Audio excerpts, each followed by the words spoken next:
కార్యక్రమానికి ఇచ్చేస్తాం.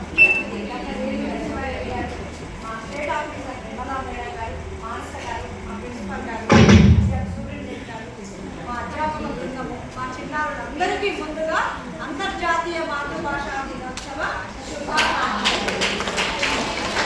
మా అమ్మాయిలకు అందరికీ కాకపోయినా కొందరికైనా ఒక అనుమానం ఉంటుంది. మొన్న సెప్టెంబర్ 9 తెలంగాణ భాషా దినోత్సవం అన్నారు, ఆగస్టు 29 ఏమో జాతీయ తెలుగు భాషా దినోత్సవం అన్నారు, మళ్ళీ ఫిబ్రవరిలో అంతర్జాతీయ మాతృభాషా దినోత్సవం అంటున్నారు.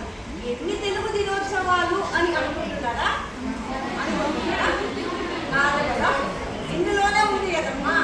ఫస్ట్ తెలంగాణ భాషా దినోత్సవం, కాళోజీ పుట్టినరోజు, తెలంగాణ భాషా సంస్కృతుల కోసం పాటుపడ్డ వ్యక్తి పుట్టినరోజును మన తెలంగాణ వచ్చిన తర్వాత జరుపుకుంటున్నాం, 2014 తర్వాత కదా. అందుకని తెలంగాణ భాషా దినోత్సవం మన తెలంగాణ ప్రాంతానికి మాత్రమే పరిమితం, అర్థమవుతుంది కదా. ఇంకొకటి, ఎప్పుడు ఆగస్టు 29 గిడుగు రామ్మూర్తి గారు వ్యవహారిక భాషోద్యమ పితామహుడు. ఈ పండిత భాష కాదు, పామరుల భాష కావాలి, అందరికీ అర్థమయ్యే భాషలో ఉండాలి, సాగించే కోరుకున్న వ్యక్తి. అందుకే ఆయన పుట్టినరోజును మన ప్రభుత్వము జాతీయ తెలుగు భాషా దినోత్సవంగా ప్రకటించింది. ఒకటి రాష్ట్ర స్థాయి, ఇంకొకటి జాతీయ స్థాయి. ఇది అంతర్జాతీయ మాతృభాషా దినోత్సవం.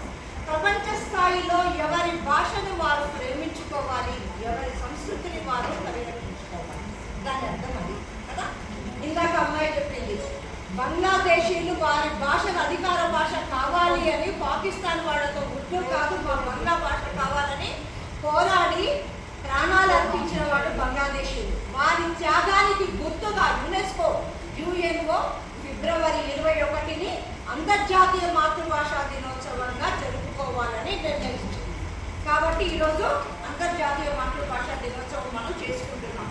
భాష అంటే దాంట్లో ఇందాక మీరు చెప్పినట్టు సంస్కృతి, కళలు, కట్టు బొట్టు, ఆచార వ్యవహారాలు, సమస్త జీవన మూల్యాలు అల్లుకున్న ఒక పండిని భాష.